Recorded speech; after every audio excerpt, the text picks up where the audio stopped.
ಹರ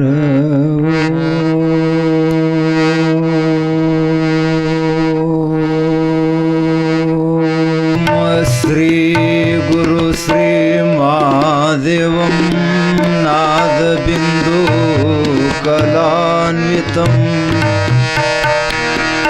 ತತ್ವಾತ್ಮಕಂ ಗುಣಾತೀತಂ ತಸ್ಮೈ ಶ್ರೀ ಗುರುವೇ ನಮಃ. ವರ್ಣರೂಪ ವಿನಾಮೂರ್ತೆ ಸರ್ವಚೈತನ್ಯದಾಯಕಂ ಸರ್ವವ್ಯಾಪ್ತಿಮಯಾ ಶಾಂತಂ ಗುರುದೇವೋ ನಮಸ್ತುತೇ. ಗುರುವೇ ಸರ್ವಲೋಕಾನಾಂ ಭಿಷ್ಯದೇ ಭವರೋಗಿಣಾಂ ನಿಧೇ ಸರ್ವವಿದ್ಯಾನಾಂ ದಕ್ಷಿಣಾಮೂರ್ತೆ ನಮಃ. ಗಜಾನನಂ ಭೂತಗಣಾದಿಸೇವಿತಂ ಕಪಿತ್ರಜಂಬೂಫಲಸಾರಭಕ್ಷಿತಂ ಉಮಾಶುತಂ ಶೋಕವಿನಾಶಕಾರಣಂ ನಮಾಮಿ ವಿಘ್ನೇಶ್ವರ ಪಾದಪಂಕಜಂ. जय मंगलम जय नमः पार्वती शिव हर हर महादेव. सोमलिंगेश्वर महाराज की जय. अमोघ सिद्धेश्वर महाराज की जय. सद्गुरु मदगुंडेश्वर महाराज की जय. अनंत कोटि साधु संत महाराज की जय. शिव सांब जय नमः पार्वती शिव हर हर महादेव.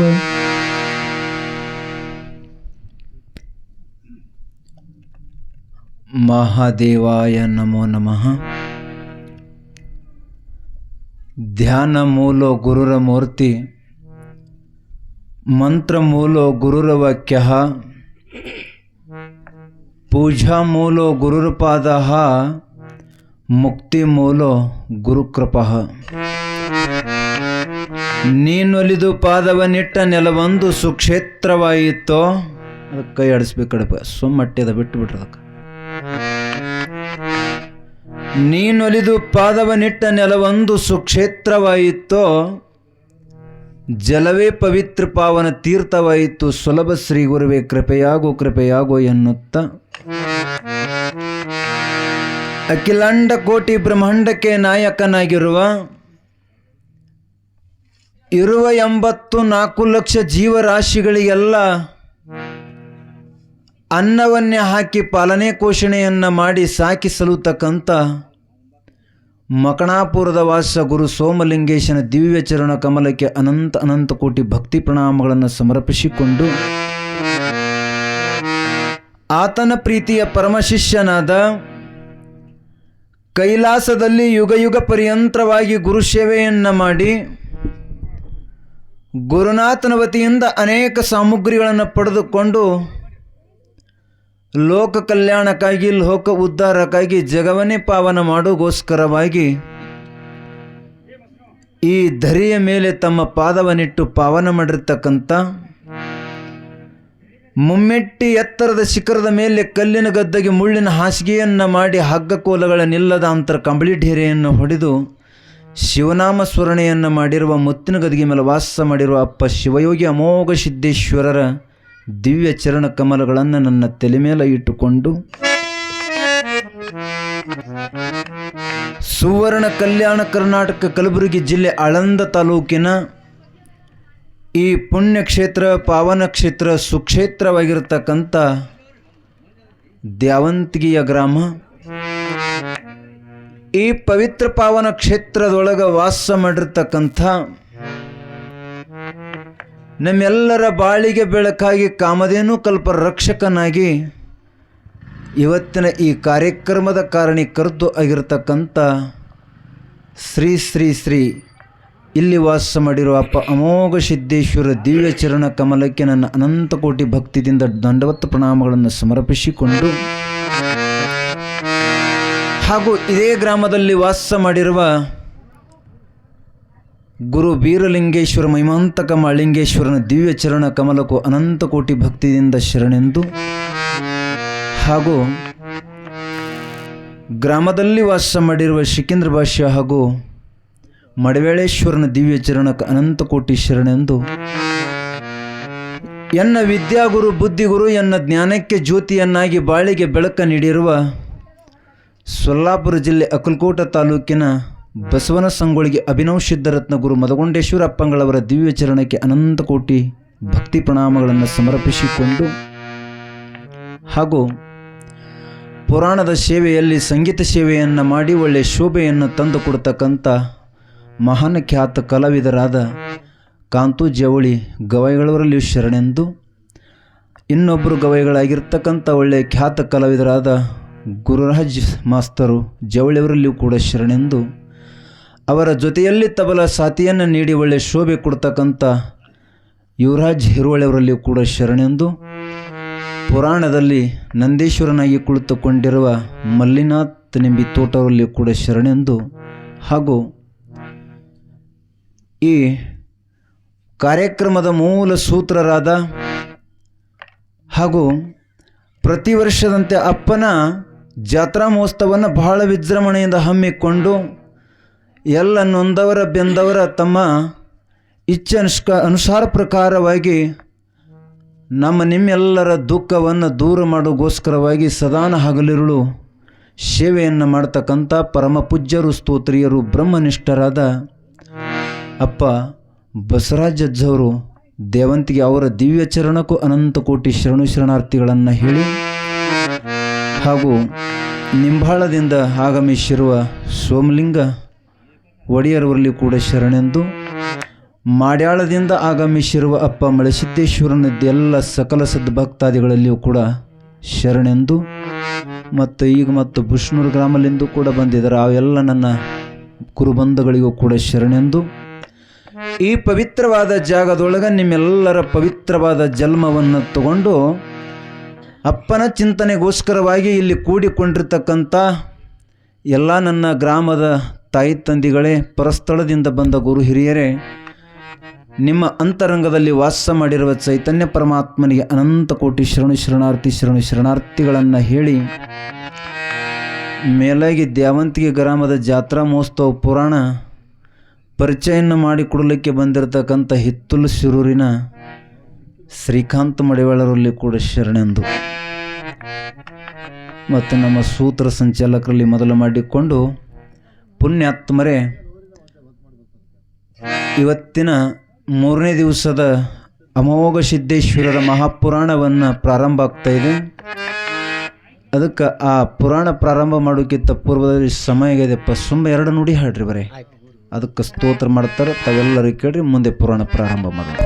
ಓಂ ಸಾಂಬ ಸದಾ ಶಿವ ಸಾಂಬ ಶಿವ ಹರ ಹರ ಮಹಾದೇವ ಸಾಂಬ ಶಿವ ಸಾಂಬ ಸದಾ ಶಿವ ಸಾಂಬ ಶಿವ ಹರ ಹರ ಮಹಾದೇವ ಸಾಂಬ ಶಿವ ಸಾಂಬ ಸದಾ ಶಿವ ಸಾಂಬ ಶಿವ ಹರ ಹರ ಮಹಾದೇವ ಸಾಂಬ ಶಿವ ಹರ ಹರ ಮಹಾದೇವ ಸಾಂಬ ಶಿವ ಹರ ಹರ ಮಹಾದೇವ ಸಾಂಬ ಶಿವ. ಅಮೋಘ ಸಿದ್ದೇಶ್ವರ ಮಹಾರಾಜ್ ಕಿ ಜೈ ಮಂಗಲಂ. ಜೈ ನಮ ಪಾರ್ವತಿ ಶಿವ. ಹರ ಹರ ಮಹಾದೇವ ಮಹಾದೇವ ಮಹಾದೇವ ಮಹಾದೇವ.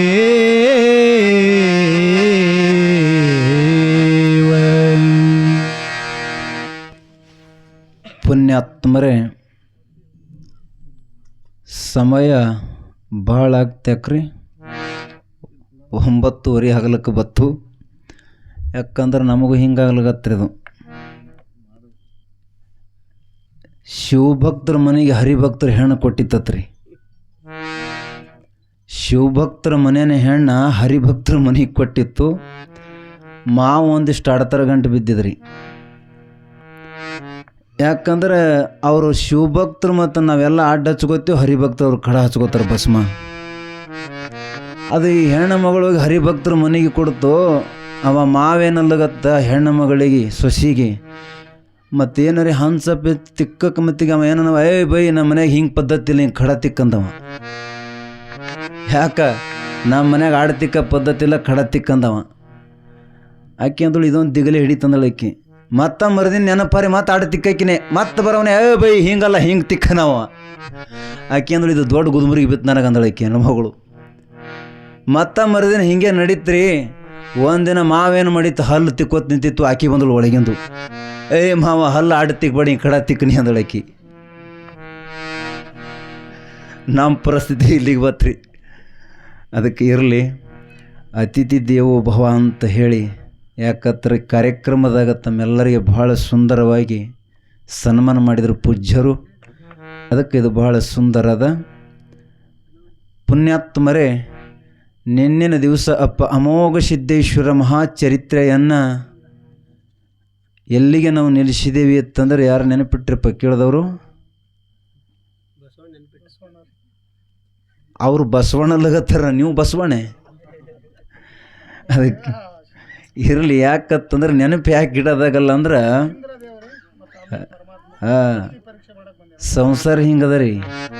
ಅದಕ್ಕೆ ಅವ್ರು ಹೇಳ್ತಾರ, ಸಂಸಾರ ಯಾ ಎಳ್ಯಾಗ ಮರ್ವಿಗೆ ಹಾಕ್ತದೋ, ಯಾ ಎಳ್ಯಾಗ ಅಳಿಸ್ತದೋ, ಯಾ ಎಳ್ಯಾಗ ನಗಿಸ್ತದೋ ಇದು ಗೊತ್ತಿಲ್ಲತ್ರಿ. ಅದಕ್ಕೆ ಮಹಾತ್ಮರು ಒತ್ತು ಕೊಟ್ಟು ಹೇಳಿದ್ರು, ನೀ ಸಂಸಾರದಾಗ ಹ್ಯಾಂಗಿರ್ಬೇಕಂದ್ರೆ ಚಕ್ಕುದ ಬೀಜನಂಗಿರು ಹೇಳ್ಯಾರವರು. ಚಕ್ಕುದ ಬೀಜ ನೋಡಿರಿಲ್ಲ, ಚಕ್ಕು ಹಣ್ಣಿನೊಳಗೆ ಅದ ಮೈಗೆ ಹಚ್ಕೊಂಡದನ್ರಿ, ಕಲಿ ಹಚ್ಕೊಂಡಿಲ್ಲ. ಖರೆ ಈ ಪಾರಮಾರ್ಥದಾಗ ನೀ ಹೆಂಗಿರ್ಬೇಕಂದ್ರೆ ಮಾವಿನ ಹಣ್ಣಿನ ಒಟಾಳಿ ಹಂಗಿರ್ಬೇಕತ್ರಿ. ಮಾವಿನ ಹಣ್ಣಿನ ಎಟ್ಟನು ಚೀಪಾಗಿರೋದ್ರ ರುಚಿ ಬಿಡ್ತದನು, ಮತ್ತು ರುಚಿ ಬರ್ತದೆ. ಹಂಗೆ ಪಾರಮಾರ್ಥಕ್ಕಿರು, ಚೆಕ್ಕುದ ಬೀಜನಂಗೆ ಸಂಸಾರಕ್ಕಿರು ಅಂತ ಹೇಳ್ಯಾರವರು. ನಾವಿಲ್ರಿ, ಮಾವಿನ ಒಟಾಳಿ ಹಂಗೆ ಸಂಸಾರಕ್ಕೆ ಇದ್ದೇವು, ಚಕ್ಕುದ ಬೀಜನಂಗೆ ಪಾರಮಾರ್ಥ ಕಾಯಿ ಕೂತಿದ್ದೆವು. ಅವಕ್ಕೆ ನೆನಪಿಡೋದಾಗಲ್ಲ ಅದು. ಏನು ನೋಡು, ಇರಲಿ ಪುಣ್ಯಾತ್ಮರೇ.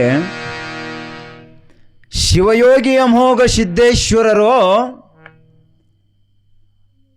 ನಿನ್ನಿನ ದಿವಸ 6ನೇ ಅವತಾರವನ್ನು ಓಂ ಋಷಿಯನ್ನಾಗಿ ಭಕ್ತಿಯನ್ನು ಮಾಡುತ್ತಿದ್ದರು. ಆ ಭಕ್ತಿಯನ್ನು ಪರೀಕ್ಷೆ ಮಾಡುವುಗೋಸ್ಕರವಾಗಿ ಇಂದ್ರ ಮಹಾದೇವರನ್ನು ಹಂಸ ಪಕ್ಷಿ ಗರುಡ ಪಕ್ಷಿಯನ್ನಾಗಿ ಆ ಓಂ ಋಷಿಯ ಭಕ್ತಿಯನ್ನು ಪರೀಕ್ಷೆಯನ್ನು ಮಾಡ್ತಿರೋ ಹ್ಯಾಂಗ ಮಾಡಿದ್ರು ಅಂತಕ್ಕಂಥದ್ದು ತಾವೆಲ್ಲ ನಿನ್ನೆ ದಿವಸಲ್ಲಿ ಕೇಳಿದ್ರಿ. 6ನೇ ಅವತಾರ ಓಂ ಋಷಿಯನ್ನ ಆಗಿದ್ದ ಬಳಕೆ ಆ 6ನೇ ಅವತಾರ ಮುಗಿದ ಬಳಿಕ 7ನೇ ಅವತಾರ ಪ್ರಾರಂಭವಾಯಿತು. ಅಲಂಕೃತ ಯೋಗದೊಳಗೆ ಯೋಗಿ ಋಷಿಯನ್ನಾಗಿ ಮರಳಿ ಮತ್ತೆ ಭಗವಂತನ ಸೇವೆಯನ್ನ ಮಾಡುತ್ತಿದ್ದನಪ್ಪ ಅಮೋಘ ಸಿದ್ಧ. ಸೇವೆಯನ್ನ ಪ್ರತಿನಿತ್ಯನ ಕಾಲದೊಳಗೆ ಮಾಡ್ತಿದ್ದ. ಖರೆ ಒಂದಾನ ಒಂದು ದಿವಸ ಸೃಷ್ಟಿಕರ್ತ ಪರಮಾತ್ಮನ ಧರ್ಮ ಪತ್ನಿಯಾದ ಪಾರ್ವತ ದೇವಿಯನ್ನ ಪರಮಾತ್ಮನಿಗೆ ಅಂತಳೆ, ಸ್ವಾಮಿ, ನೀವು 3 ಲೋಕದ ಒಡೆಯನಾಗಿದ್ದಿರುವಾಗ ಜಗವನ್ನೇ ನೀವನ್ನ ಸಂರಕ್ಷಣೆ ಮಾಡ್ತೀರಿಪ್ಪ. ಖರೆ ನಿಮ್ಮ ಭಕ್ತಿಯನ್ನು ಸದನ ಕಾಲ ಪ್ರತಿನಿತ್ಯನ ಕಾಲದೊಳಗೆ ನಿಮ್ಮ ಸೇವೆಯನ್ನು ನಾನು ಮಾಡ್ತೀನಿ ಅಂತ ಒಂದು ದಿನ ಪಾರ್ವತಿ ಕೇಳ್ತಾಳಂತ ಪರಮಾತ್ಮನಿಗೆ. ಪ್ರತಿನಿತ್ಯನ ಕಾಲದೊಳಗೆ ನಿಮ್ಮ ಪಾದಪೂಜೆಯನ್ನು ಪ್ರತಿನಿತ್ಯನ ಕಾಲದೊಳಗೆ ಮೂಡಲು ಹರಿಯೋದೊಳಗೆ ನಾ ಮಾಡ್ತೀನಿ ಅಂತ ಕೇಳಿಕೊಂಡಾಗ ಸೃಷ್ಟಿಕರ್ತ ಪರಮಾತ್ಮ ಅಂತಾನೆ, ದೇವಿ, ಪ್ರತಿನಿತ್ಯನ ಕಾಲದೊಳಗೆ ನಿನಕಿತ ಮುಚಿತವಾಗಿ ಭಕ್ತಿ ಮಾಡೋರು ಜಗತ್ತದಾಗ ಭಾಳ ಮಂದಿ ಅದಾರ ದೇವಿ, ಭಾಳ ಮಂದಿ ಅದಾರ. ಆ ಎಳೆಗ ಪಾರ್ವತಿಗೆ ಒಂದಿಷ್ಟು ಸಿಟ್ಟು ಬತ್ತಂತ್ರಿ. ಸ್ವಾಮಿ, ಹಗಲಿರುಳು ಸದನ ಕಾಲ ನಿಮ್ಮವನ್ನ ಬಿಟ್ಟು ನಾನು ದೂರಿಲ್ಲ. ನಿಮ್ಮ ಅರ್ಧಂಗಿಣಿ ನಾನಾಗಿರುವಾಗ ಸದಾ ನಿಮ್ಮ ಜೊತೆಗೂಡಿ ಇರುವಾಗ ನನಕ್ಕಿಂತ ಪೂರ್ವದಲ್ಲಿ ಬಂದು ಭಕ್ತಿ ಮಾಡೋರು ಅದರ? ಹೌದು, ಅದರ. ನಾ ಇಲ್ಲಿವರೆಗೆ ನೋಡಿನಿ, ಯಾರ್ಯಾರು ಕಂಡಿಲ್ಲಲ್ಲ. ಇದ್ಯಾಂಗ ಸತ್ಯ ಅಂತ ಕೇಳ್ತಾಳೆ. ಆ ಎಳೆಗ ಪರಮಾತ್ಮ ಹೇಳ್ತಾನೆ, ನೀ ಏಳುಕಿತ ಪೂರ್ವದಲ್ಲಿ ಮಾಡಿ ಹೋಗೋ ಪುಣ್ಯಾತ್ಮರು ಸಾಕಗಟ್ಟದರಂದವ. ನೀ ಏಳುದು ಅಂದ್ರೇನು, ನಾ ಅಂತಕ್ಕಂಥದ್ದು ನಾನೇ ಹೆಚ್ಚ, ನನ್ನ ಮುಂದೆ ಯಾರು ಅದಾರ ಈ ಭಾವ ಬತ್ತಂದ್ರೆ ಅವ್ರು ಕಾಣಿಸಲತ್ರಿ. ಅವ್ರು ಕಾಣಲ್ಲ. ಅವ ಕೊಟ್ಟನು ನೋಡ್ತಾನ, ಕಸ್ಕೊಂಡು ನೋಡ್ತಾನ, ಮುಳ್ಳಿನ ತೆಗಿತಾನವ. ಅದಕ್ಕೇನು ಹೇಳ್ತಾನ, ನಾನು ಭಾವ ನಿನ್ನಲ್ಲಿ ಅದತ್ತಂದ್ರೆ ಅವ ಕಾಣಿಸಲ್ಲ. ಖರೆ ಆ ಪುಣ್ಯಾತ್ಮನಿಗೆ ನೋಡ್ಬೇಕಾಗಿತ್ತಂದ್ರೆ ನೀ ಒಂದು ಕೆಲಸ ಮಾಡಂದವ. ಏನು ಸ್ವಾಮಿ, ನಾ ಮಾಡ್ತೀನಿ, ಅವನಿಗೆ ನೋಡೇಬೇಕಂದಳಕ್ಕಿ. ನನಗಿಂತ ಶ್ರೇಷ್ಠವಾದ ಭಕ್ತಿಯನ್ನು ಮಾಡವ ಯಾವನ ಪುಣ್ಯಾತ್ಮ ನಾನು ನೋಡ್ತೀನಿ ಅಂತ ಕೇಳ್ತಾಳೆ. ಆ ಎಳೆಗ ಹೇಳ್ತಾನೆ, ನನ್ನ ಗದ್ದಿಗೆ ಮುಂದೆ ಧ್ಯಾನ ಮಾಡುತ್ತಾ ಕುಂದರು, ಆ ಮಾನುಭಾವ ನಿನ್ನ ಕಣ್ಣಿಗೆ ಮಾತ್ರ ಕಾಣಿಸ್ತಾನ ಅಂತ ಹೇಳ್ದ. ಆ ಸಮಯದೊಳಗ ಪಾರ್ವತ ದೇವಿಯನ್ನ ಭಗವಂತನ ಗದ್ದಿಗೆಯ ಮುಂದೆ ಭಗವಂತನ ಧ್ಯಾನ ಮಾಡುತ್ತಾ ಸದಾ ನಾಮ ನುಡಿಯುತ್ತ ಕಣ್ಣು ಮುಚ್ಚಿ ಭಗವಂತನ ನಾಮಸ್ಮರಣೆ ಮಾಡುತ್ತವನ್ನ ಕೂಡ್ತಾಳೆ. ಗದ್ದಿಗೆಯ ಮೇಲೆ ಸಣ್ಣ ಶಿಶುವನ್ನ ಆಗಿ ಆಡಲಿಕ್ಕೆ ಶುರು ಆಯ್ತಂತ ನೋಡ್ರಿ. ಜಯಮಂಗಲಂ ಜಯ ನಮ ಪಾರ್ವತಿ ಶಿವ ಹರ ಹರ ಮಹಾದೇವ ಅಮೋಘ ಸಿದ್ದೇಶ್ವರ ಮಹಾರಾಜ್ ಕಿ ಜಯ. ಗದ್ದಿಗೆ ಮೇಲೆ ಸಣ್ಣ ಶಿಶುವನ್ನ ಆಗಿ ಆಡಲಿಕ್ಕೆ ಶುರು ಮಾಡಿದನಂತ ಯಾರಿ ಯೋಗಿ ಋಷಿಯನ್ನ ಆಡಲಿಕ್ಕೆ ಶುರು ಮಾಡ್ತಾನೆ. ಬಂಗಾರದ ಜಡಿ ಬತ್ತಿಸ ಕಳಿ, ಸೂರ್ಯ ಚಂದ್ರನಂತ ಕಿರಣದಂತ ಅವನ ಹೊಳಪು ಗದ್ದಿಗೆ ಮೇಲೆ ಕೂಸನ್ನು ಆಡಲಿಕ್ಕೆ ಶುರು ಮಾಡ್ತೋ. ಆ ಎಳೆಗ ತಾಯಿ ಪಾರ್ವತಿ ಅರುವುಂಟ ಆಗಿ ಕಣ್ಣು ತೆರೆದು ನೋಡ್ತಾಳ. ಗದ್ದಿಗೆ ಮೇಲೆ ಭಗವಂತನ ಸನ್ನಿಧಾನದೊಳಗೆ ಶಿಶುವನ್ನು ಆಡಲಿಕ್ಕೆ ಶುರು ಮಾಡ್ಯದ, ಕೈಕಾಲ ಬಿಚ್ಚಿ. ಭಾಳ ಸಂತೋಷ ಆಯಿತು. ಯಾಕಂತಂದ್ರೆ ತಾಯಿಯನ್ನು ತನ್ನ ಮಗು ಕಂಡೊಳಗೆ ಎಷ್ಟು ಆನಂದ ಆಗ್ತದತ್ತಂದ್ರೆ ಅದಕ್ಕೆ ಅಳತಿ ಮಾಡೋಕ್ಕೆ ಬರಲ್ಲಂತ್ರಿ. ಹಂಗ ತಾಯಿಗೆ ಆನಂದ ಆದಟ್ಟು ತಂದಿಗೆ ಆಗಲ್ಲ. ಹಂಗ ಅಲ್ಲಿ ಪಾರ್ವತ ತಾಯಿಯನ್ನು ನೋಡಿ, ಕೂಸನ್ನು ನೋಡಿ ಬಹಳ ಆನಂದ ಆಯಿತು. ಆಡ್ತಕ್ಕಂಥ ಶಿಶುವನ್ನು ಎದ್ದಿ ಅದಕ್ಕೆ ಮುತ್ತಾಡಿಸ್ತಾಳೆ. ಯಪ್ಪಾ, ಇಷ್ಟು ನೀ ಭಕ್ತಿ ಮಾಡವ, ನನಗಿಂತ ಪೂರ್ವದಲ್ಲಿ ಈ ಶಿಶುವ ಅಂತ ಬಹಳ ಮಾಯಾ ಪ್ರೀತಿಯಿಂದ ಆ ಕೂಸನ್ನು ಎತ್ತಿಕೊಂಡು ಮುದ್ದಾಡ್ತಾಳೆ. ಆ ಸಮಯದೊಳಗ ಪಾರ್ವತ ದೇವಿಯನ್ನ ಎದೆಯಲ್ಲಿ ಅಮೃತವನ್ನು ತುಂಬಿಕೊಂಡಾಗ ಆ ಶಿಶುವಿಗೆ ತನ್ನ ಎದೆಹಾಲವನ್ನು ಉಣಿಸ್ತಾಳೆ.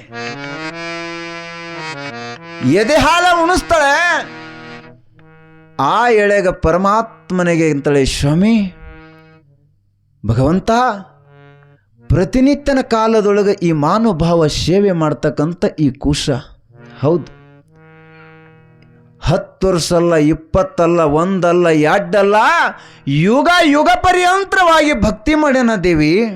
ಇವ ಸಾಮಾನ್ಯ ಪುರುಷನಲ್ಲ, ಸಾಮಾನ್ಯದವಲ್ಲ. ಹಾಗಾದರೆ ಈ ಮಾನುಭಾವನ ನಾಮ ಏನು ಇಡಬೇಕಂತ ಸತಿಪತಿಗಳನ್ನು ಕೂಡಿ ಚರ್ಚೆ ಮಾಡಗತ್ರಂತ್ರಿ. ಆ ಕೂಸಿನ ನಾಮಕರಣ ಏನಿಡಬೇಕಂತ ಇಬ್ಬರನ್ನ ಕೂಡಿಕೊಂಡು ಚರ್ಚೆ ಮಾಡಗತ್ರು. ಆ ಎಳೆಗ ಯಾರು ಅಪ್ಪ ಭಗವಂತ ಹೇಳ್ತಾನೆ, ದೇವಿ ಇವ ಸಾಮಾನ್ಯ ಭಕ್ತಿಯನ್ನ ಮಾಡಿಲ್ಲ, ಅಮಾರವಾದ ಭಕ್ತಿಯನ್ನ ಮಾಡ್ಯಾನ. 7 ಯುಗಗಳ ಪರ್ಯಂತರವಾಗಿ ಅಮಾರವಾದ ಭಕ್ತಿಯನ್ನ ಮಾಡ್ಯಾನ. ಇವನ ಹೆಸರು ಅಮೋಘ ಸಿದ್ಧ ಎಂದು ನಾಮ ಇಡಬೇಕಂತ ಪಾರ್ವತ ದೇವಿಗೆ ಪರಮಾತ್ಮ ಹೇಳ್ತಾನೆ. ಲಕ್ಷ್ಯ ಇಡ್ರಿ, ಅಮೋಘ ಅಂತಂದ್ರೆ ಏನು ಇಲ್ಲಿ ಅರ್ಥ ಅದ. ಅಮೋಘ ಅಂತಂದ್ರೆ ಇಷ್ಟೇ ಅದಾತ, ಅದಕ್ಕೆ ಹೇಳಕ್ಕೆ ಬರಲತ್ರಿ. ಭೂಮಿಗೆ ಆಕಾಶಕ್ಕೆ ಎಷ್ಟು ಕಿಲೋಮೀಟರ್ ಅದತ್ತು ಯಾರೇ ನಾವು ಕೇಳಿದೆವತ್ತಂದ್ರೆ ಹೇಳಕ್ಕಾಗ್ತದನ್ರಿ ಅದಕ್ಕೆ ಹೇಳಕ್ಕಾಗಲ್ಲ. ಹಂಗೆ ಅಮೋಘ ಅಂದ್ರೇನು ಇದು ಇಟ್ಟೇ ವಸ್ತು ಅದತ್ತ ಅದಕ್ಕಿಲ್ಲ. ಯಾಕೆ ಅವ್ರ ಹೆಸರಿಟ್ರಂದ್ರೆ ಅಮೋಘವಾದ ಭಕ್ತಿ ಅಂದರೆ 7 ಯುಗಗಳ ಭಕ್ತಿ ಮಾಡಿದಕ್ಕಾಗಿ ಅಮಾರವಾದ ಭಕ್ತಿ ಮಾಡ್ಯಾನಿವ. ಇವನ ನಾಮವನ್ನು ಅಮೋಘ ಸಿದ್ಧನೆಂದು ಇವನ ನಾಮಕರಣ ಇಡಬೇಕತ್ತ ಸತಿಪತಿಗಳನ್ನು ಕೂಡಿ ಆ ಸಮಯದೊಳಗೆ ನಾಮಕರಣವಿಡ್ತಾರೆ. ಇವತ್ತಿನ ದಿವಸ ಇಲ್ಲಿ ಸಮಯ ಅದು ಇನ್ನು ಮುಂದೆ ನಿಮಗೆ ಹೇಳಕ್ಕಿಲ್ಲ. ಆ ತೊಟ್ಟಲು ಕಾರ್ಯಕ್ರಮ ಆದ ಬಳಿಕ ಅವನ ಪವಾಡ ಏನದವ ಹೇಳುತ್ತದ ಪುಣ್ಯಾತ್ಮರೇ. ಅದಕ್ಕೆ ನಾವು ಹುಟ್ಟುತ್ತೇವೆ ಖರೆ ಮಹಾತ್ಮರು ಹುಟ್ಟರು. ಅದಕ್ಕೆ ಒಬ್ಬರು ಹಿಂದಿ ಕವಿಗಳು ಹೇಳ್ತಾರೆ, ದಿಸ್ ಧರ್ತಿ ಕು ದಿಸ್ ಧರ್ತಿ ಪೆ ಆಯಾ ಆತೆ ಸಮಯಕ್ಕೂ ತೂ ರೋಥಾತ ಇದರ ಆಕೆ ತೂ ಕರ್ಣಿ ಕರ್ತೆ ತೂ ಹಸ್ತೆ ಚಲ್ ಜಾ ತೂ ದೇಕೆ ಜಗ ರೋನಾ ಪಡ್ಯಾಗ ಅಂತ ಮಾತ್ಮರು ಹೇಳರು. ಪುಣ್ಯಾತ್ಮರೇ, ತಾಯಿ ಗರ್ಭದಿಂದ ಬರುಮತ್ತಿನೊಳಗೆ ಕೂಸು ಅಳ್ಕೋತ ಬತ್ತತ್ತು ನೋಡ್ರಿ. ತಾಯಿ ಗರ್ಭದಿಂದ ಬರುಮತ್ತಿನೊಳಗೆ ಧರಣಿಗೆ ಇಳಿಯುವಾಗ ಕೂಸು ಅಳ್ಕೋತ ಬತ್ತತ್ತ. ಸುತ್ತು ಕೂತು ನೋಡಿ ನಮ್ಮ ಮೌದೇವರು ಟಾಳಿ ಹುಡ್ದ ಕೂಸಿಗೆ ನೋಡಿ ನಕ್ರತ್ರಿ. ಕೂಸ ಅಳ್ಕೋತ ಹೊಂಟ ಬಂದದ ಖರೆ ಸುತ್ತಮುತ್ತ ನಮ್ಮ ಮೌದೇವರು ಕೂತು ಟಾಳಿ ಹುಡ್ದು ನಕ್ಕಿರತ್ತೇವ ನೀವೆಲ್ಲ. ಅದಕ್ಕೆ ಏನು ಹೇಳ್ತಾರ, ಆತೆ ಸಮಯಕ್ಕೂ ತೂ ರೋತತ್ತ ತೂ ದೇಕೆ ಜನ್ ಹಸ್ತತ. ಕೂಸು ಅಳ್ಕೋತ ಹೊಟ್ಟದ ಕೂಸಿಗೆ ನೋಡಿ ಇವರು ನಕ್ಕೋತ ಕೂತಾರ ಟಾಳಿ ಹೊಡೆದು. ಯಾಕೆ ನಗ್ತೀರವ ಖರೆ ಯಾಕ?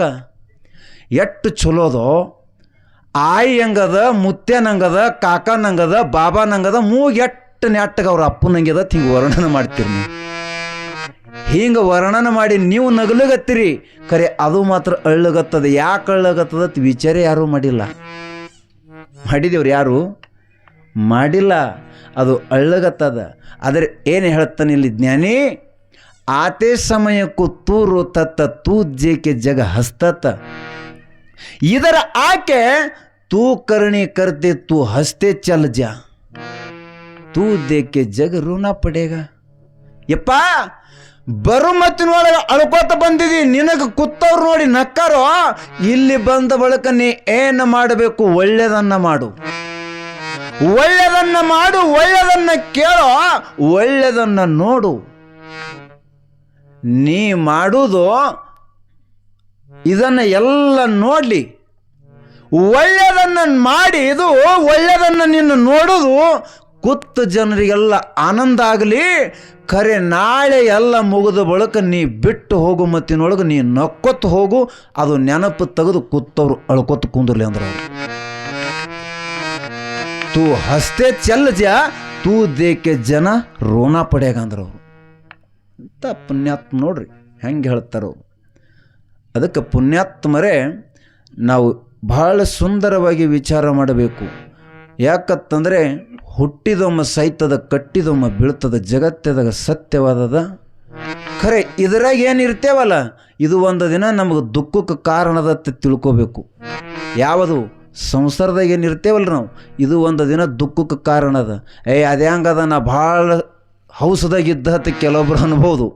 ಖರೆ 1 ಲಕ್ಷ ಇಡ್ರಿ, 20 ಲಕ್ಷ ಸಂಪಾದನೆ ಮಾಡಿ ಒಂದು 10 ಎಕರೆ ಆಸ್ತಿ ತೊಗೊಂಡ್ರೆ ಅದರಾಗ ಆನಂದದಾಗ ಇರ್ತತ. ಹಿಂಗೆ ತಿಳ್ಕೊಂಡಂದ್ರೆ ಅವನಿಗೆ ದುಃಖದತ್ರಿ ಅದು. ಯಾಕ ಒಂದು ದಿನ ಆ ಆಸ್ತಿರೇ ಬಿಟ್ಟು ಹೋಗ್ತದ, ಇಲ್ಲ ಅವಿಷ್ಯ ಮುಗಿತಂದ್ರೆ ಒಂದಿನ ಇವರೇ ಬಿಟ್ಟು ಹೋಗ್ತಾನೆ. ಹೋಗಮತ್ತಿಗೆ ದುಃಖದ, ಅಲ್ಲಿ ದುಃಖದ. ಭಾಳ ಸಂಪಾದನೆ ಮಾಡಿ ಮನೆ ಮ್ಯಾಗ ಮನೆ ಕಟ್ಟಿ ಮಾಡ್ಯಾ ಕಟ್ಟಿ ತೆಳಗೊಂದು ಗಾಡಿ ಇಟ್ಟು ಆನಂದದಾಗಿದ್ದ ಅಂದ್ರೆ ಅವನಿಗೆ ದುಃಖದ, ಅವನು ನೆಮ್ಮದಿದಾಗಿರಲ್ಲ. ಯಾಕ? ಪರಿಸ್ಥಿತಿ ಗಂಭೀರ ಬತ್ತಂದ್ರೆ ಮಾಡ್ಯಾರೇ ಬಿಟ್ಟು ಹೋಗ್ತದ, ಅವಿಷ್ಯ ಮುಗಿತಂದ್ರೆ ಇವರೇ ಬಿಟ್ಟು ಹೋಗ್ತಾನೆ. ಆ ಹೋಗುವಂಥ ಸಂದರ್ಭದೊಳಗೆ ದುಃಖದ ತಿಳ್ತಾರೆ ಅವರು. ಅದಕ್ಕೆ ಸಂಸಾರ, ನೀ ಸಂಸಾರದಾಗಿರು. ಸಂಸಾರ ಅಂತವ್ರು ಯಾರೂ ಬೇಡ ಅಂತ ಹೇಳಿಲ್ಲ. ನೀ ಸಂಸಾರದಾಗಿರು, ನಿನ್ನ ಒಳಗೆ ಸಂಸಾರ ತೋಬೇಡ ಅಂತ ಹೇಳ್ತಾರವ್ರು. ನಾವ ನೀರಿನ ಮ್ಯಾಗದ 100 ಮಂದಿಗೆ ತೊಗೊಂಡು ಹೊಳಿ ದಾಟಿಸ್ತದಪ್ಪ. ಖರೆ ನಾವನಾಗ ನೀರು ತೊಗೊಂಡಿಲ್ಲದು. ತೋತಂದ್ರೆ ಏನು ಗತಿ ಆಗ್ತದ್ರಿ? ನಡಬರ್ಕ್ ಹೋಗಿ 100 ಮಂದಿಗೆ ಕುಂದ್ರಿಸ್ಕೊಂಡದ, ಹೊಳಿ ದಾಟ್ಸಗತ್ತದ. ನೀರೇ ತನ್ನ ಒಳಗೆ ತೊಗೊಂಡಿಲ್ಲ. ಒಂದು ವೇಳೆ ತೋತಂದ್ರೆ ಬುಡ್ಮೇಲಾಗಿ ಹೋಗ್ತದ. ಹಂಗೆ ಅವ್ರು ಏನು ಹೇಳ್ತಾರ, ನೀ ಸಂಸಾರದಾಗಿರು, ಹೆಂಡ್ರ ಮಕ್ಕಳದೊಳಗಿರು, ಬಂದು ಬಳಗದಾಗಿರು, ಖರೆ ನಿನ್ನ ಒಳಗೆ ತೋಬೇಡ, ಅದರೊಳಗೆ ನೀರು ನಿನ್ನ ಒಳಗದು ತೋಳಾರದಂಗೆ ನೀ ಕಡೆಕ್ಕಾಗಿ ಹೋಗು ಅಂತ ಹೇಳ್ತಾರೆ ಪುಣ್ಯಾತ್ಮರೇ. ಅದಕ್ಕೆ ನಮ್ಮ ಮೌದವರಲ್ಲಿ ಬಹಳಷ್ಟು ನೀವು ಕೂಡಿರಿವ. ನೀವು ಜನ್ಮ ಕೊಟ್ಟ ನಮ್ಮ ತಾಯಿದೇರು ಹೊಟ್ಟೆ ಒಳಗೆ ಮಗ ಮೂಡಿತ್ತು ಅಂತಂದ್ರೆ, ಯಾಕಂದ್ರೆ ಅಪ್ಪನ ಅದೇ ವಿಷಯ ಇವತ್ತು ತೊಟ್ಟಲು ಕಾರ್ಯಕ್ರಮದ ಖರೆ ಏನು ಚಿಂತನೆಯನ್ನು ಮಾಡ್ತೀರಿ ಅದೇ ರೂಪದಾಗ ಆ ಮಗನ ಜನ್ಮ ಆಗ್ತದಂತ್ರಿ. ಏನು ಸಂಕಲ್ಪ ಮಾಡ್ತೀರಿ ಅದೇ ಪ್ರಕಾರವಾಗಿ ಮುಂದೆ ಮಗುವಿನ ಜನ್ಮ ಕೊಡ್ತೀರಿ ನೀವೆಲ್ಲ.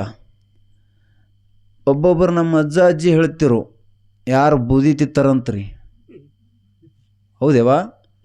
ಮತ್ತು ಯಾರು ಗಾಡಿ ಒಳಗಿನ ಹಾಳು ಮಣ್ಣು ತಿತ್ತಾರತ್ತ ಹೀಗೆಲ್ಲ ಹೇಳ್ತಿರು. ಖರೆ ಅಪ್ಪ ಸಿದ್ಧಲಿಂಗ ಹುಟ್ಟರು, ಎಲ್ಲ ಲಿಂಗ ಹುಟ್ಟರು, ಅಮೋಘ ಸಿದ್ಧ ಭಾಳ ಶರಣರು ಹುಟ್ಟರು, ಎಲ್ಲ ಸಂತರು ಮಹಾತ್ಮರೆಲ್ಲ ಹುಟ್ಟರು. ಖರೆ ಅವರೆಲ್ಲ ಅವರ ತಾಯಿದರು ಹಿಂಗಾಗಲಿಲ್ಲ. ಯಾವಾಗ ಬೈಕೆಯನ್ನು ಕಾಡುವಂಥ ಸಂದರ್ಭದೊಳಗೆ ಗರ್ಭ ಮೂಡಿದೊಳಗೆ ಸದಾನ ಕಾಲ ಪರಮಾತ್ಮನ ಚಿಂತನೆ ಮಾಡಿದ್ರು, ಭಗವಂತನ ಚಿಂತನೆ ಮಾಡಿದ್ರು. ಅವರು ಭಗವಂತನ ಚಿಂತನೆ ಮಾಡಿದ್ರು. ಯಾಕ? ಅದೇ ಪ್ರಕಾರವಾಗಿ ಮಗುವಿಗೆ ಜನ್ಮ ಕೊಟ್ಟರು. ಅದಕ್ಕೆ ತಾಯಿ ಕೈಯೊಳಗೆ ಬಹಳ ದೊಡ್ಡ ಶಕ್ತಿದ ತಾಯಿ. ನೀವು ಯಾವ ಚಿಂತನೆ ಮಾಡ್ತೀರಿ ಅದೇ ಚಿಂತನೆದಿಂದ ಮಗುವಿನ ಜನ್ಮ ಆಗ್ತದೆ ಇವ. ಯಾಕಂತಂದರೆ ಒಂದು 5 ನಿಮಿಷ ಮುಂದೆ ನೀವು ತೊಟ್ಟಲು ಕಾರ್ಯಕ್ರಮ ಚಾಲೂ ಮಾಡಾಗತ್ರಿ. ಮಹಾಭಾರತದೊಳಗೆ ಶ್ರೀಕೃಷ್ಣ ಪರಮಾತ್ಮನ ತಂಗಿ ಸುಭದ್ರ ಹೊಟ್ಟೆ ಒಳಗೆ ಅಭಿಮನ್ಯ ಮೂಡಿದ್ದ. ಹೊಟ್ಟೆ ಒಳಗೆ ಅಭಿಮನ್ಯ ಮೂಡಿದ್ದ ತಂಗಿಗೆ ರಥದೊಳಗೆ ಕರ್ಕೊಂಡು ತಂಗಿ ಬಾಣತನಕ ಹೊಂಟಿದ್ದ. ಹೋಗುವಂಥ ಸಂದರ್ಭದೊಳಗೆ ಕತಿ ಹೇಳಂದಳತ್ರಿ ಈಕಿ ಸುಭದ್ರ. ಕತಿ ಹೇಳ ನನ್ನ ಕೃಷ್ಣ ಪರಮಾತ್ಮ ರಥದೊಳಗೆ ಕುಂಡ್ರಿಸ್ಕೊಂಡು ಕತಿ ಹೇಳಲಿಕ್ಕೆ ಶುರು ಮಾಡ್ದ. ಏನು ಕತಿ ಹೇಳಗತ್ತಂದ್ರ, ಮಹಾಭಾರತದೊಳಗೆ 18ನೇ ದಿವಸದ ಯುದ್ಧದೊಳಗೆ 13ನೇ ದಿವಸದ ಯುದ್ಧದ ಕತಿ ಹೇಳ್ತಿದತ್ರಿ. 13ನೇ ದಿವಸದ ಯುದ್ಧದೊಳಗೆ ಹ್ಯಾಂಗ ಚಕ್ರಕೋಟಿ ವಿವಾದೊಳಗೆ ಹೋಗಬೇಕಂತಕ್ಕಂಥದ್ದು ಕತಿ ಹೇಳ್ತಿದ್ದ. ಖರೆ ಕತಿ ಹೇಳ್ತಿದ್ದ ಒಳಗೆ ಚಕ್ರಕೋಟಿ ವಿವಾದೊಳಗೆ ಹೆಂಗೆ ಹೋಗೋದು ಕತಿ ಕೃಷ್ಣ ಹೇಳ್ತಿದ್ದ. ಹೊಟ್ಟಿ ಒಳಗೆ ಸುಭದ್ರನ ಹೊಟ್ಟಿ ಒಳಗಿದ್ದಿರ್ತಕ್ಕಂಥ ಮಗ ಅಭಿಮನ್ಯ ಕೂತು ಕೇಳ್ತಿದ್ದತ್ತು ನೋಡ್ರಿ. ಮಗ ಕೂತು ಕೇಳ್ತಿದ್ದ, ಕೃಷ್ಣ ಕತಿ ಹೇಳ್ತಿದ್ದ, ಚಕ್ರಕೋಟಿ ವಿವಾದೊಳಗೆ ಹೋಗುದು ಹೇಳ್ತಿದ್ದ. ಖರೆ ಚಕ್ರಕೋಟಿ ವಿವಾದೊಳಗೆ ಹೋಗಿ ಕತಿ ಅಲ್ಲಿ ಏನು ಕೆಲಸ ಮಾಡಿ ಹೊಳ್ಳಿ ಬರೋದು ಕತಿ ಹೇಳಲಿಕ್ಕೆ ಶುರು ಮಾಡ್ದ. ಸುಭದ್ರಗ ನಿದ್ದೆ ಹತ್ತಕ್ಕೆ ಚಾಲು ಆಯ್ತತ್ತು ನೋಡ್ರಿ. ಈಗೀಗ ನಿದ್ದೆ ಹತ್ತಗತ್ತು. ಹೊಟ್ಟೆ ಒಳಗಿದ್ದ ಮಗು ಅಭಿಮನ್ಯಾಗ ಕತಿ ಕೇಳಿಸಲಾಯ್ತು. ಅಟ್ರದಾಗ ಅವ ಏನು ಮಾಡ್ದತ್ರಿ, ಹೊಟ್ಟೆ ಒಳಗೆ ಕೂತಲ್ಲೇ ತನ್ನ ತಾಯಿಗೆ ಎಡಕಾಲಿನಿಂದ ಒತ್ತದ ಆಕೆಗೆ ಎಚ್ಚರಾಗಿ ಬಿಡ್ತು. ಅಟ್ರದಾಗ ಕೃಷ್ಣ ಪರಮಾತ್ಮ ಚಕ್ರಕೋಟಿ ಒಳಗಿಂದ ಹೊರಗೆ ಹ್ಯಾಂಗೆ ಬರೋದು ಕತಿ ಹೇಳಿ ಮುಗಿಸ್ಬಿಟ್ಟಿದೀವ. ಖರೆ ಅಭಿಮನ್ಯ ಏನೈತ್ರಿ, ಚಕ್ರಕೋಟಿ ಒಳಗೆ ಹೆಂಗೆ ಹೋಗೋದು ಕತಿ ಕೇಳಿದ್ದ, ಹೊರಗೆ ಬರೋದು ಕೇಳಿಲ್ಲ. ಯಾಕ? ತಾಯಿ ನಿದ್ದೆ ಹತ್ತಿ ಮನಗದಳು. ಹೋಗು ಮತ್ತಿನ ಕತಿ ಹೇಳು ಮತ್ತಿನೊಳಗೆ ಎಚ್ಚರಿದ್ದಳು. ಹೊಳ್ಳಿ ಬರೋದು ಕತಿ ಹೇಳುಗಕ್ಕೆ ನಿದ್ದೆ ಹತ್ತಳು, ಮಗನಿಗೆ ಕೇಳಿಸಲಿಲ್ಲ. ಇದೇ ಮಹಾಭಾರತದೊಳಗೆ 18 ದಿವಸದ ಯುದ್ಧದೊಳಗೆ 13ನೇ ದಿವಸದ ಯುದ್ಧಕ್ಕೆ ಹೋಗೋದು ಯಾರಿಗೆ ಬತ್ರಿ ಮುಂದೆ ಪ್ರಸಂಗ? ಅಭಿಮನ್ಯಗೆ ಬತ್ತದು. ಅಭಿಮನ್ಯನೇ ಹೋಗ್ಬೇಕಾಯ್ತು. ತಾಯಿ ಹೊಟ್ಟಿ ಒಳಗೆ ಹೋಗಿ ಕೂತ್ಕೊಂಡು ಕೇಳಿದ್ದ ಒಳಗೆ ಹೋಗೋದು ಕತಿ. ಖರೆ ಚಕ್ರಕೋಟಿ ಒಳಗೆ ಹೆಂಗೆ ಹೋಗ್ಬೇಕನ್ನೋದು ಹಂಗೆ ಕೂತು ಕೇಳಿದ್ದ ಒಳಗೆ ಹೋದ. ಚಕ್ರಕೋಟಿ ಒಳಗೆ ಹೋದ. ದುಷ್ಟದಿಂದ ದುರ್ಯೋಧನ ಬಾಣ ಬಿಟ್ಟ. ಕರ್ಣ ಹಿಂದೆ ನಿಂತು ಕೈ ಕಡ್ದ. ಕಪಟ ಮನುಷ್ಯನಿಂದ ಕರ್ಣ ಕೈ ಕಡ್ದ. ದುರ್ಯೋಧನ ಬಾಣ ಬಿಟ್ಟ. ತಪ್ಪಿಸ್ಕೊಂಡು ಹೊರಗೆ ಬರಬೇಕಂತಂದ್ರೆ ಬರೋದು ಗೊತ್ತಾಗಲಿಲ್ಲ ತ್ರಿವನಿಗೆ. ಹೋಗೋದು ಗೊತ್ತಿತ್ತು, ಹೊರಗೆ ಏನರೆ ಮಾಡಿ ಬರಬೇಕಂತಂದ್ರೆ ಬರೋದು ಗೊತ್ತಾಗಲಿಲ್ಲ. ಮೋಸ ಮಾಡಿ ಅವನಿಗೆ ಹೊಡೆದ್ರು. ಪುಣ್ಯಾತ್ಮರೇ, ಈ ಮಾತು ಯಾಕೆ ಹೇಳ್ತೀನಿ ಅಂದರೆ, ನಿಮ್ಮ ಬೈಕೆ ಹತ್ತದಾಗೆ ನೀವು ಏನು ಸಂಕಲ್ಪ ಮಾಡ್ತೀರಿ ಅದೇ ಪ್ರಕಾರವಾಗಿ ಮಕ್ಕಳ ಜನ್ಮ ಆಗ್ತದ, ಆ ಮಗು ಹುಟ್ಟಿ ಮುಂದೆ ಕಾರ್ಯ ಮಾಡ್ತದೆ. ಅದಕ್ಕೆ ನಾವು ಬಹಳ ಸುಂದರ ಜೀವನ ನಿಮ್ಮ ತಾಯಿದರೆ. ಅದಕ್ಕೆ ಹೇಳ್ತಾರವರು, ಮನೆಯ ಮೊದಲು ಪಾಠ ಶಾಲೆ, ಜನನಿಯಿಂದ ಪಾಠ ಕಲಿತ ಜನರು ಧನ್ಯರು ಅಂತ ಹೇಳ್ಯಾರವರು. ಅದಕ್ಕೆ ಓ ನನ್ನ ತಾಯವ್ವ, ಹಂಗೆ ಈ ಕಡೆ ತೊಟ್ಟಲ ಕಡೆ ಬರ್ಯವ ಎಲ್ಲ ಅವ್ರು ಪದ್ಯ ಹಾಡ್ತಾರ, ಹಂಗೆ ನೀವು ಜಗದ ಜನನಿ ನೀನವ್ವ, ಭೂಮಿ ತೂಕದ ತಾಯಿ ನೀ ನನ್ನ ಹಡೆದವ್ವ. ಓ ನನ್ನ ತಾಯವ್ವ, ಜಗಜ್ಜನನಿ ನೀನವ್ವ. ಓ ನನ್ನ ತಾಯವ್ವ, ಜಗಜ್ಜನನಿ ನೀನವ್ವ, ಭೂಮಿ ತೂಕದ ತಾಯಿ ನೀ ನನ್ನ ಹಡೆದವ್ವ. ಭೂಮಿ ತೂಕದ ತಾಯಿ ನೀ ನನ್ನ ಹಡೆದವ್ವ. ಓ ನನ್ನ ತಾಯವ್ವ,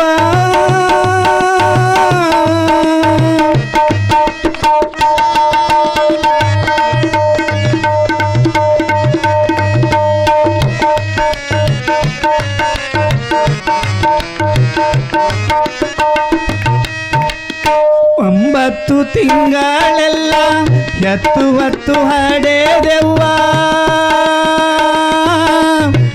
ಹಡೆದವ್ವ.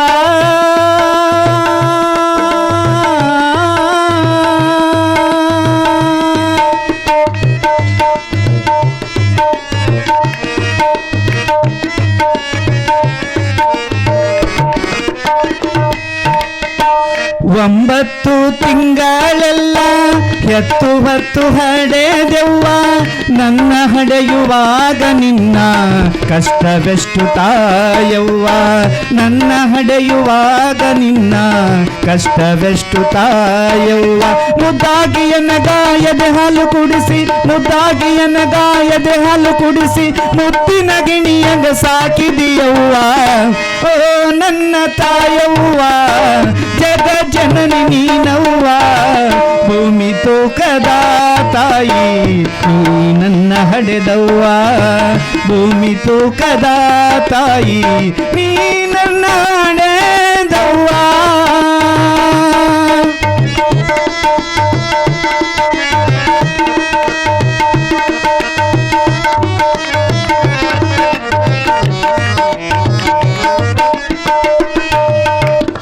ನಾನು ಹುಟ್ಟಿದ ಮೇಲೆ ನನ್ನ ತಂದೆ ತೀರಿದನವ್ವ. ಅವ್ವ,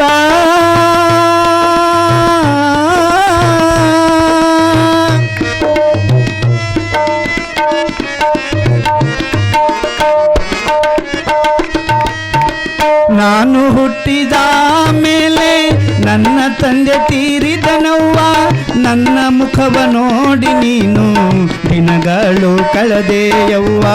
ನನ್ನ ಮುಖವ ನೋಡಿ ನೀನು ದಿನಗಳು ಕಳೆದೆಯವ್ವ. ತುತ್ತು ಅನ್ನಕ ಹಗಲು ರಾತ್ರಿ, ತುತ್ತು ಅನ್ನಕ ಹಗಲು ರಾತ್ರಿ, ದುಡಿದು ದುಡಿದು ಸಣ್ಣದಿಯವ್ವ.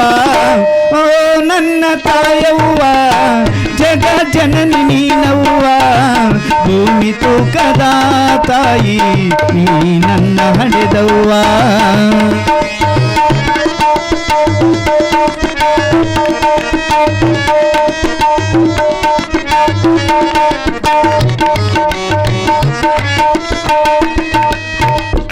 ಇದ್ದರೆ ಇರಬೇಕವ್ವ ನಿನ್ನಂತ ಹಡೆದವ್ವ, ಹಡೆದವ್ವ.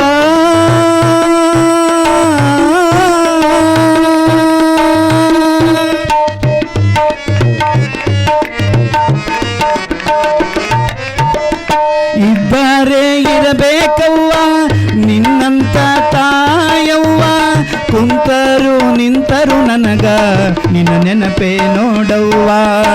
ಕುಂತರು ನಿಂತರು ನನಗ ನಿನ್ನ ನೆನಪೇ ನೋಡವ್ವ. ಮೊದಲಿಗೆ ತಾಯಿ ದೇವರು ಅನ್ನುವ, ಮೊದಲಿಗೆ ತಾಯಿ ದೇವರು ಅನ್ನುವ ಗಾದೆಯ ಮಾತು ಸುಳ್ಳಲ್ಲವ್ವ. ಓ ನನ್ನ ತಾಯವ್ವ, ಜಗ ಜನನಿ ನೀನವ್ವ, ಭೂಮಿ ತೂಕದ ತಾಯಿ ನೀ ನನ್ನ ಹಡೆದವ್ವ ಭೂಮಿ ತೂಕದ ತಾಯಿ ನೀ ನನ್ನ ಹಡೆದವ್ವ